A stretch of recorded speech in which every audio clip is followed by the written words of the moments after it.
For the last year, investors have made up their highest share of new lending since 2017. People being a little bit more savvy in terms of increasing their protection when it comes to their investment property. I think investors are actually one of the most interesting stories we're seeing in property markets at the moment. Property investors are a cornerstone of the Australian property market, and currently about 1 in 7 Aussies own an investment property.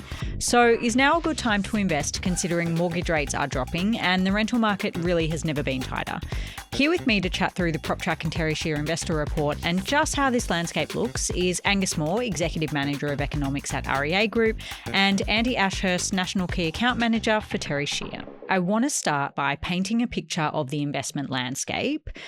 Angus, can you talk us through roughly how many property investors we have in Australia and what does their portfolio look like? As you say, property investment is relatively common in Australia. About 1 in 7 taxpayers report having income from a rental property. So, it's a pretty good proxy that we have for about 1 in 7 Australians investing in property. So worth noting, the vast majority of them, about 2/3, only own a single property, with a further roughly quarter or so having 2.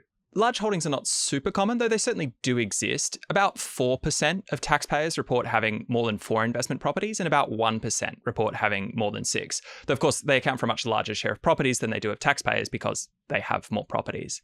It's also worth noting, Australia is a bit unique in this regard. In most other countries around the world, ownership of the rental stock by corporations and by the government is more common than in Australia, where, here it's the vast majority, nearly all of it, is owned by private households. And that is a bit uncommon globally. The current investment landscape that Australia is kind of looking like at the moment, has this been a shift from recent years? It is a relatively modern phenomenon. If you wind back to the 1970s, it was a lot less common for people to own investment properties. Only around about 1 in 25 taxpayers did back in the 1970s. So, that's obviously much higher today when we're talking sort of roughly 3 to 4 times that many today. Okay, so who are the investors? Perhaps unsurprisingly, the people that invest in properties tend to be, mid to late career, higher income, which, makes a lot of sense when you think about it from 2 directions, really. One, being higher income helps you service the loan that accompanies that investment property.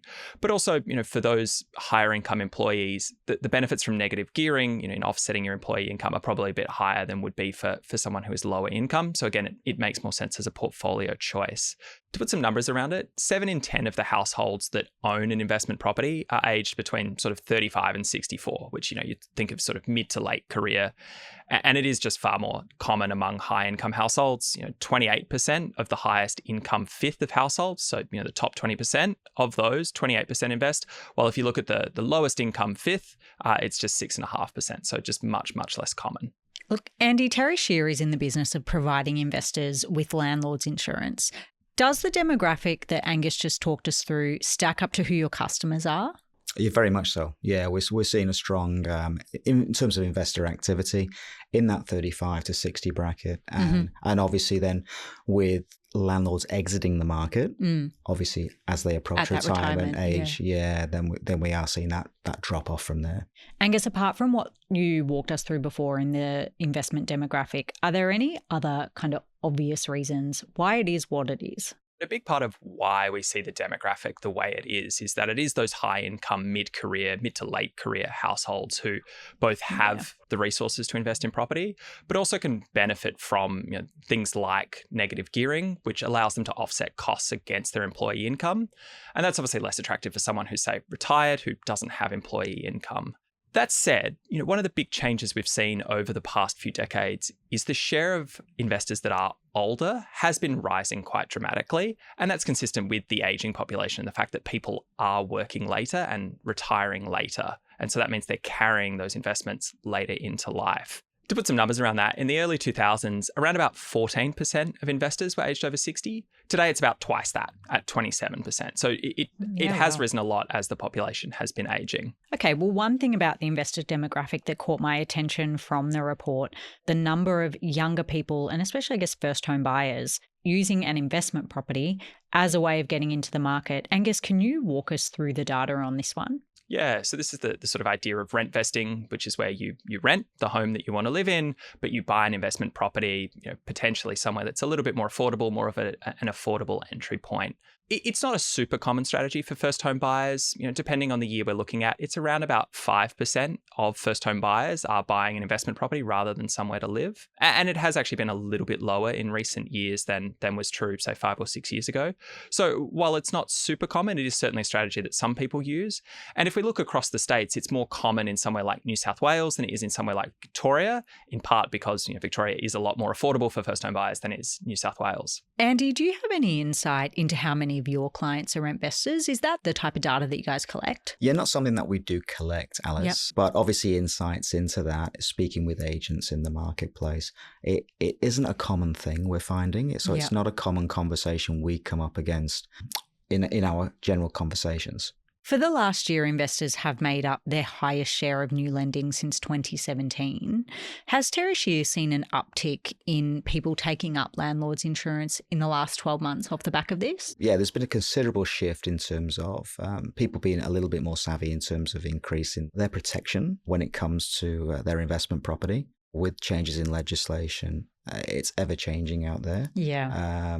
It's become more important now to not only select the right policy, but be mindful that price isn't always the major contributing factor. So, Angus, can you expand a little bit on the increase in that investor activity? What are the numbers looking like according to the report? I think investors are actually one of the most interesting stories we're seeing in property markets at the moment. And the reason for that is just we've seen a big uptick in investor activity over the past couple of years, and a much bigger uptick in the number of investors looking to buy and borrow than is true for other, upgraders, first home buyers, etc. Mm-hmm. And what that means is that if you look at the share of new loans that are going to investors, it's around about 40% in SA, WA, Queensland, as high as we've ever seen. It's not quite a record, but it's right up there.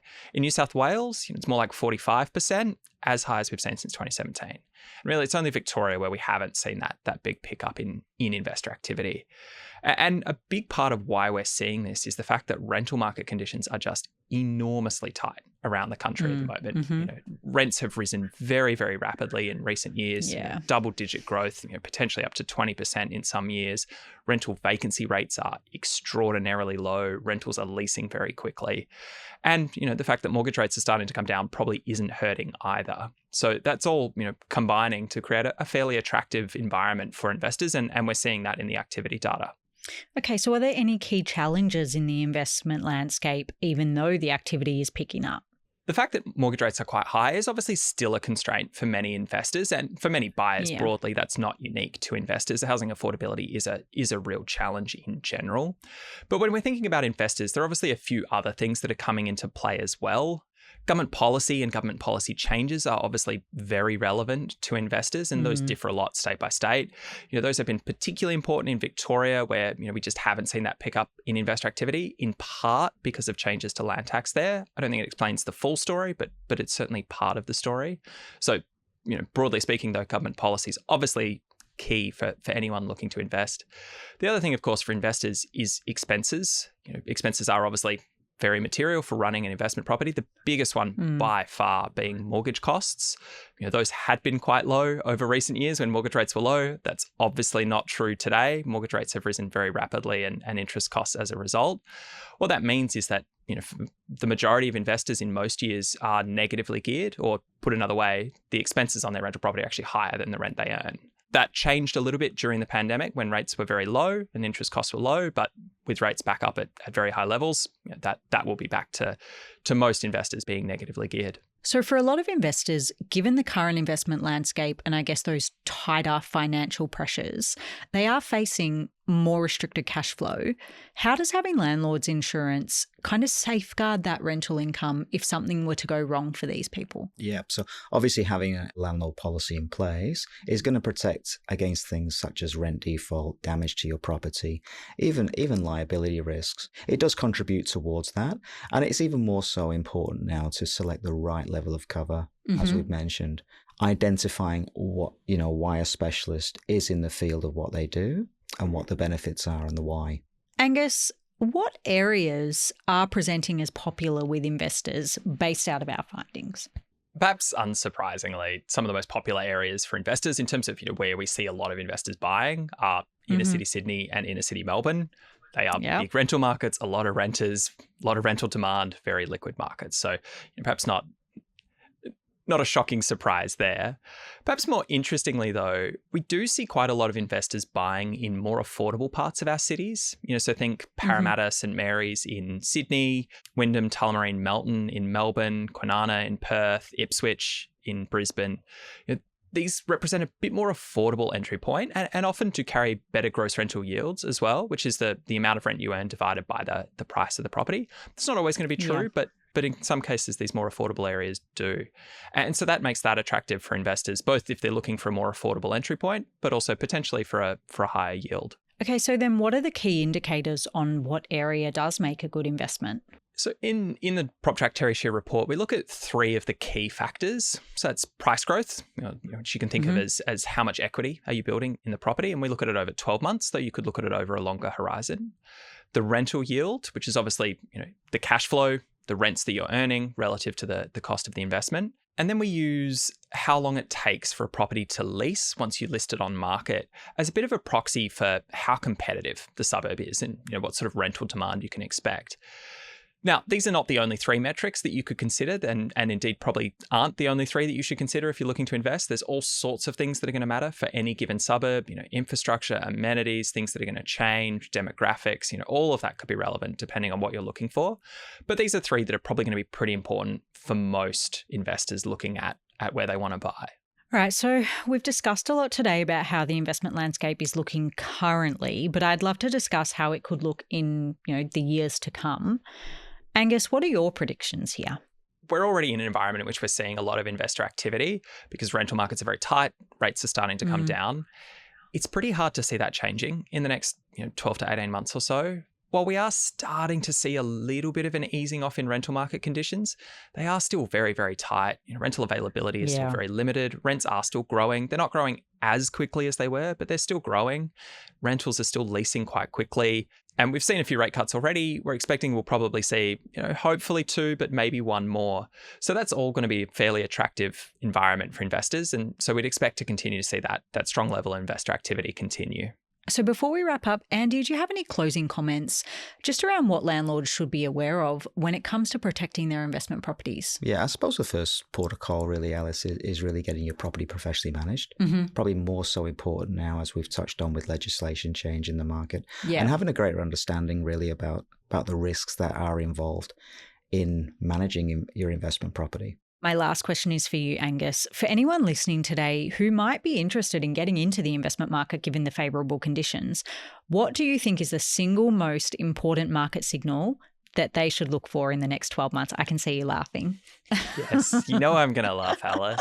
I'm a data guy, and so it's all of it. The answer's always all of it. This is the crystal ball question that I always ask you. So the caveat would be it's going to depend for every investor, and lots of things matter, as we spoke about before. But if you're going to put me on the spot, if there was one metric in the rental market that I had to focus on, it would be the vacancy rate, because that drives everything else that we see. Low vacancy rate is what's driven the rapid increases in rents.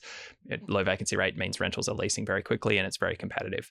It's the balance between how many people are looking to rent and how many properties are available for them to move into. It is very, very low at the moment. It's remaining very low, but that's what I'd be watching. All right. I think that's great advice. Well, look, thank you both so much for your time today. I've really enjoyed unpacking this report, so I hope you enjoyed yourself. Thanks for joining me. This has been Real Talk. For your weekly fix, please follow wherever you listen to your podcasts and tune in next time for more real questions, news and insights on the topics that matter most from realestate.com.au, Australia's #1 address in property. All information provided is general information and opinion based on current market conditions. These opinions should not be treated as investment advice. Always obtain advice based on your individual circumstances. Real Talk acknowledges the traditional custodians of country throughout Australia and their connections to land, sea, air and community. We pay our respects to elders past and present.